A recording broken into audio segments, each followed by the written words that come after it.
বিশ্বজুড়ে তোলপাড়, খোদ মার্কিন সামরিক ঘাঁটির নিখুঁত মানচিত্র এখন পুতিনের হাতে।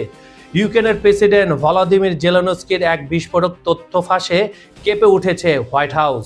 মাঝ আকাশে রুশ স্যাটেলাইট আর মাটির নিচে ইরানি মিসাইল, এই দুয়ে মিলে কি তবে তৈরি হয়েছে আমেরিকা ধ্বংসের নীল নকশা? সৌদি আরবের প্রিন্স সুলতান বিমান ঘাঁটিতে যখন একের পর এক ইরানি ড্রোন আঘাত হানছিল, তখন পর্দার আড়ালে বসে রিমোট কন্ট্রোল কি আসলে পুতিন নাড়াচ্ছিলেন? আজ আমরা ফাঁস করব সেই মাস্টার প্ল্যান যা মূলধারার মিডিয়া, বিশেষ করে পশ্চিমা মিডিয়া আপনার কাছে গোপন রেখেছে। খবর সংযোগের বিশ্লেষণমূলক অনুষ্ঠানে আজ আমি আপনাদের জানাবো কেন ডোনাল্ড ট্রাম্পের তর্জন গর্জন সত্ত্বেও ইরানের ক্ষেপণাস্ত্র ভান্ডার আজও অজেয়। ডলারকে বুড়ো আঙুল দেখিয়ে পুতিন আর খামেনি মিলে কোন নতুন সাম্রাজ্য গড়ছেন। পেন্টাগনের গোপন রিপোর্ট থেকে শুরু করে হরমুজ প্রণালীর তেলের রাজনীতি, সবকিছু নিয়ে হাজির হয়েছি আজকের বিশেষ বিশ্লেষণে। ভিডিওটি না দেখলে আপনি হয়তো জানতেই পারবেন না কেন আপনার পাশের দেশে জ্বালানি তেলের দাম কিংবা বিদ্যুৎ সংকট আসলে পুতিন খামেনির এই গোপন অভিসারের ফল। আপনাদের সঙ্গে রয়েছে আমি কাজল হায়দার। চলুন পর্দার পেছনের অন্ধকার সত্যগুলো উন্মোচন করি।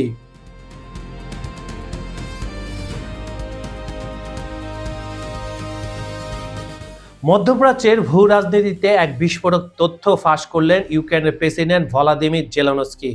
তার দাবি, সৌদি আরবে অবস্থিত মার্কিন সামরিক ঘাঁটিতে ইরানের যে সাম্প্রতিক নিখুঁত হামলা হয় তার নেপথ্যে ছিল ক্রেমলিনের সরাসরি গোয়েন্দা সহায়তা।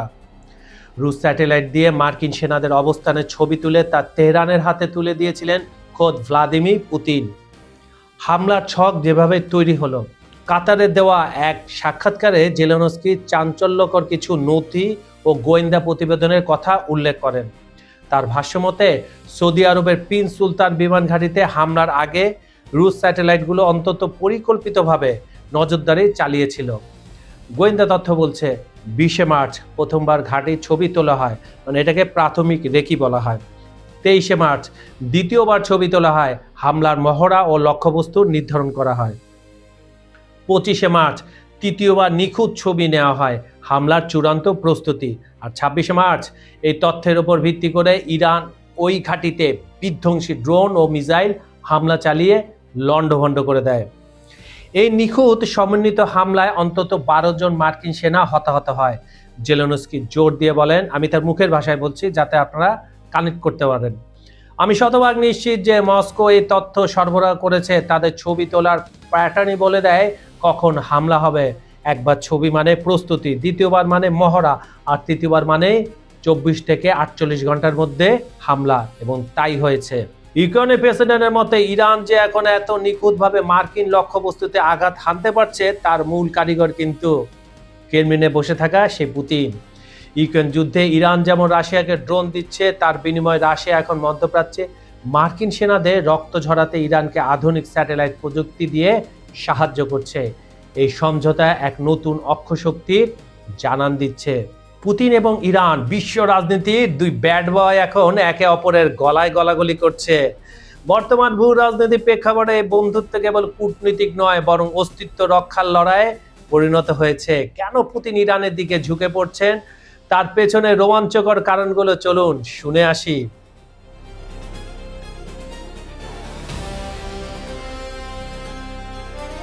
ইরানের ড্রোন প্রযুক্তি ছাড়া এই যুদ্ধ দীর্ঘায়িত করা তার জন্য কঠিন হয়ে পড়বে। কার জন্য? পুতিনের জন্য।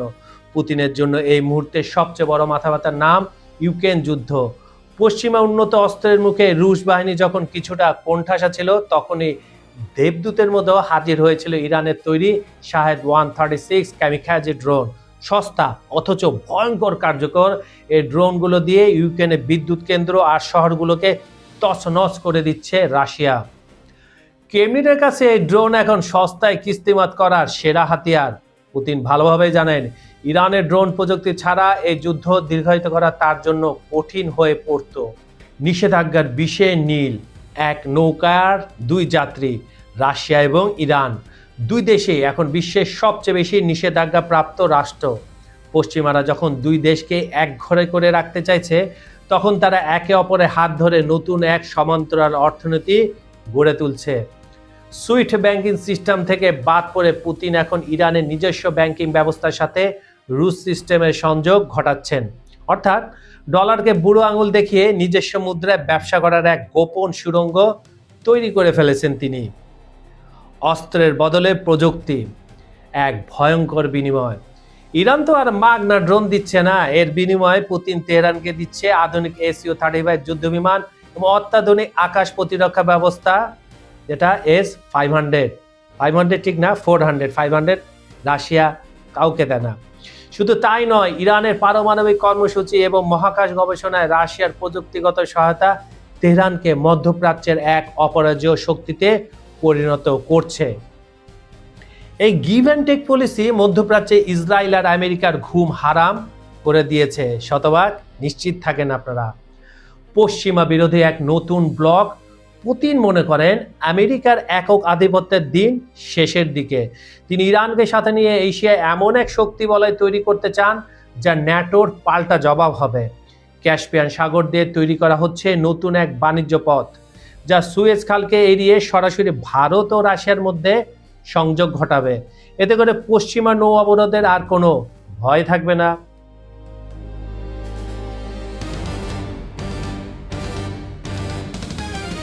এদিকে মার্কিন সামরিক বাহিনী এবং ডোনাল্ড ট্রাম্পের দীর্ঘদিনের অহংকার নস্যাৎ করে দিয়ে এক চাঞ্চল্যকর তথ্য সামনে এনেছে প্রভাবশালী সংবাদ মাধ্যম নিউ ইয়র্ক টাইমস। পেন্টাগন ও ট্রাম্প প্রশাসন বারবার দাবি করেছিল মার্কিন ও ইসরায়েলি অভিযানের ফলে ইরানের সামরিক মেরুদণ্ড ভেঙে পড়েছে, কিন্তু বাস্তবতা বলছে একেবারে ভিন্ন কথা। সংবাদ মাধ্যমটির দাবি ইরানের ক্ষেপণাস্ত্র শক্তি কেবল বহালই নয়, বরং তা যে কোনো সময়ের চেয়ে আরো বেশি বিধ্বংসী আঘাত হানতে পুরোপুরি সক্ষম।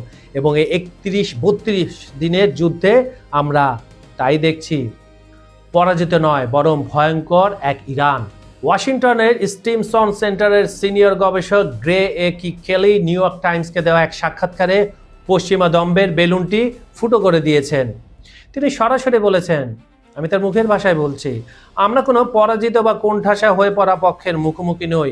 এমন অনেক সুনির্দিষ্ট লক্ষণ রয়েছে যা প্রমাণ করে ইরান এখনও নিজেদের কৌশলগত লক্ষ্য অর্জনে শত্রুপক্ষকে চরম শিক্ষা দেওয়ার মতো সক্ষমতা রাখে। কেলি স্পষ্টভাবে সতর্ক করেছেন, ইরানকে দুর্বল ভাবাটা হবে এক ঐতিহাসিক ভুল, কারণ তারা এখনও প্রতিপক্ষের বড় ধরনের ক্ষয়ক্ষতি করার মতো ক্যাপাবিলিটি ধরে রেখেছে। ইসরায়েলি কর্নেলের কণ্ঠেও আশঙ্কার সুর। কেবল মার্কিন গবেষকরাই নন, এই হুমকি আজ পাওয়া যাচ্ছে খোদ ইসরায়েলি সামরিক মহলেও। অবসরপ্রাপ্ত ইসরায়েলি কর্নেল মিরি আইজিন এক কঠোর সত্য অবশেষে স্বীকার করেছেন। তার মতে ইরান পিছু হটেনি। ইসরায়েল এবং মধ্যপ্রাচ্যের মোতায়েন করা মার্কিন অবস্থানের উপর ইরানের এই ক্ষেপণাস্ত্র হামলা ও কৌশলগত চাপ ভবিষ্যতে আরও দীর্ঘস্থায়ী ও তীব্র হবে।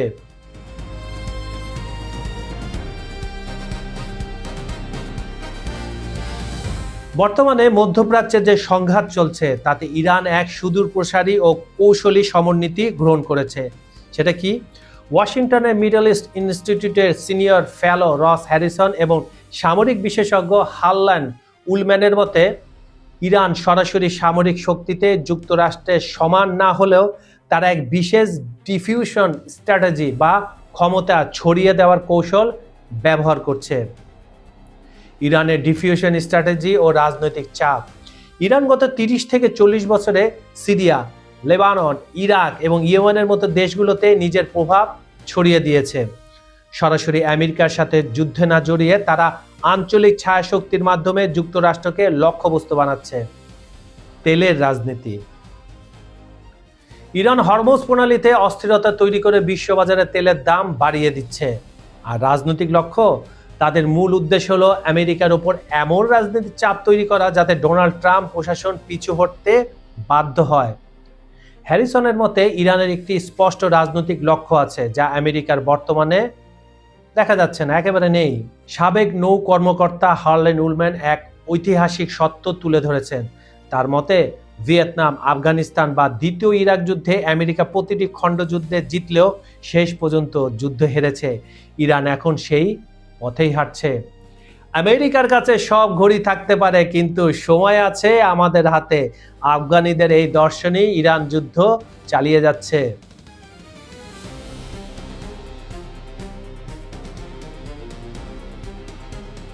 পেন্টাগনের একটি ব্রিফিং অনুযায়ী যুদ্ধের খরচ এখন নিয়ন্ত্রণের বাইরে চলে যাচ্ছে।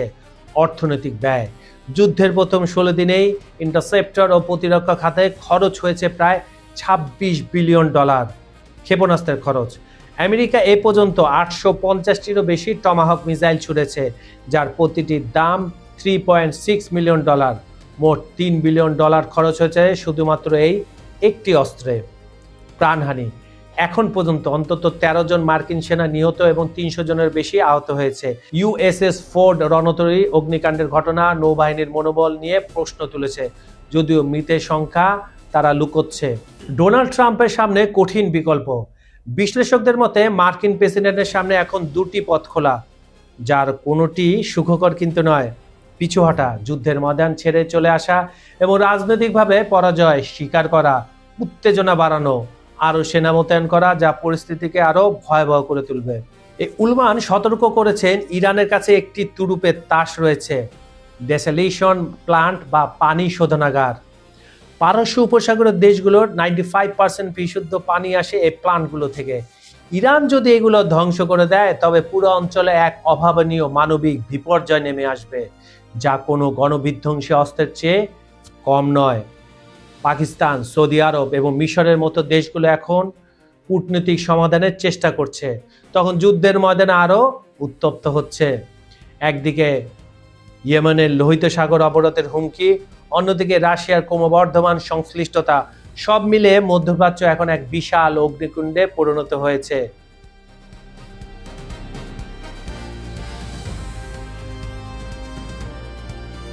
ইসরায়েল ও আমেরিকার সাথে ইরানের যুদ্ধ এখন 5ম সপ্তাহে পদার্পণ হয়েছে। আজকে যখন আমি আপনাদের সাথে কথা বলছি তখন 31তম দিন, তার মানে 50 ঢুকে গেল।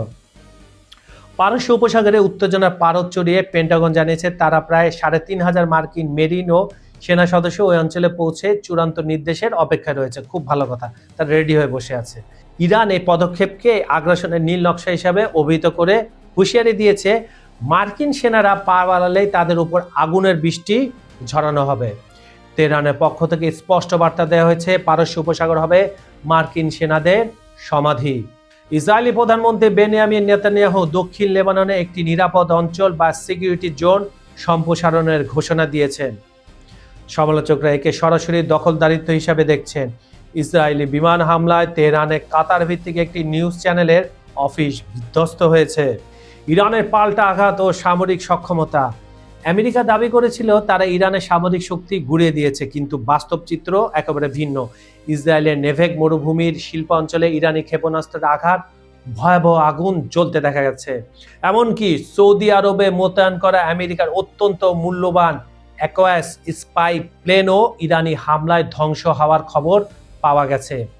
ইরান কেবল রক্ষণে নয়, বাহরাইন, কুয়েত এবং সংযুক্ত আরব আমিরাতেও পাল্টা আঘাত এনে নিজেদের সক্ষমতা প্রমাণ দিচ্ছে। অবরুদ্ধ বিশ্ব অর্থনীতি ও জ্বালানি সংকট। ইয়েমেনের প্রক্সি যোদ্ধারা লোহিত সাগরে নতুন করে ক্ষেপণাস্ত্র হামলা বিশ্ব বাণিজ্যে বড় ধরনের ধস নামিয়েছে। হরমুজ প্রণালী ও বাবা আল মান্দা প্রণালীর অস্থিরতায় জ্বালানি তেলের সরবরাহ ব্যবস্থা ভেঙে পড়েছে। এর প্রভাব পড়েছে সরাসরি সাধারণ মানুষের পকেটে।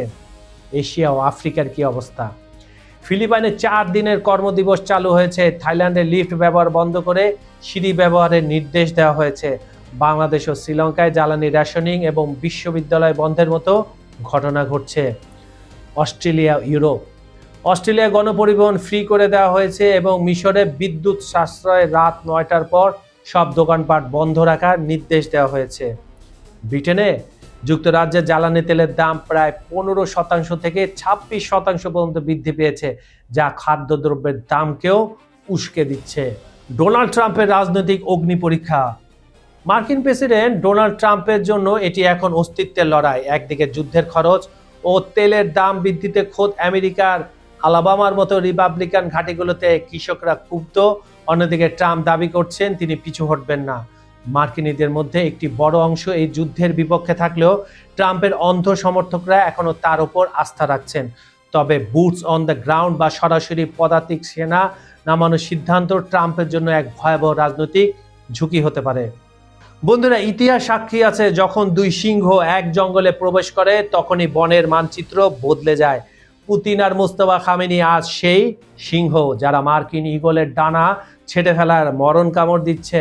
জেলেনস্কির ফাঁস করা সেই মানচিত্র কিংবা সৌদি আরবে মার্কিন ঘাটের ধ্বংসস্তূপ এগুলো কেবল বিচ্ছিন্ন কোনো ঘটনা নয়, এগুলো হলো এক মহাপ্রলয়ের ট্রেলার। ভাবুন তো একবার, যদি সত্যি হরমুজ প্রণালী চিরতরে বন্ধ হয়ে যায়, যদি আপনার হাতের স্মার্টফোন থেকে শুরু করে রান্নাঘরের চুলা পর্যন্ত সবকিছু অচল হয়ে পড়ে পুতিনের এক ইশারায়, মধ্যপ্রাচ্যের তপ্ত বালিতে আজ কেবল বারুদের গন্ধ নয়, মিশে আছে এক নতুন বিশ্ব ব্যবস্থার জন্মলগ্ন, যেখানে ডোনাল্ড ট্রাম্পের তর্জন গর্জন হয়তো কেবল ইতিহাসের পাতায় ধুলো জমা এক আর্তনাদ হয়ে থাকবে। পর্দার আড়ালে মাস্টার প্ল্যান তৈরি শেষ, দাবার গুটি চালানো হয়ে গেছে। এখন প্রশ্ন একটাই, তৃতীয় বিশ্বযুদ্ধের সেই লাল বোতামে কি তবে আঙুল রেখেই দিয়েছেন পুতিন, নাকি খামেনির মিসাইলগুলো হবে হোয়াইট হাউসের কফিনে শেষ পেরেক? আপনার কি মনে হয়, এই গোপন আতাত কি পারবে আমেরিকার একচ্ছত্র আধিপত্য গুড়িয়ে দিতে, নাকি বিশ্ব দেখবে আরো এক রক্তক্ষয়ী ধ্বংসলীলা? কমেন্ট বক্সে আপনার মতামত জানান। আপনাদের একটি কমেন্ট হয়তো বদলে দিতে পারে আগামীর আলোচনার মোড়।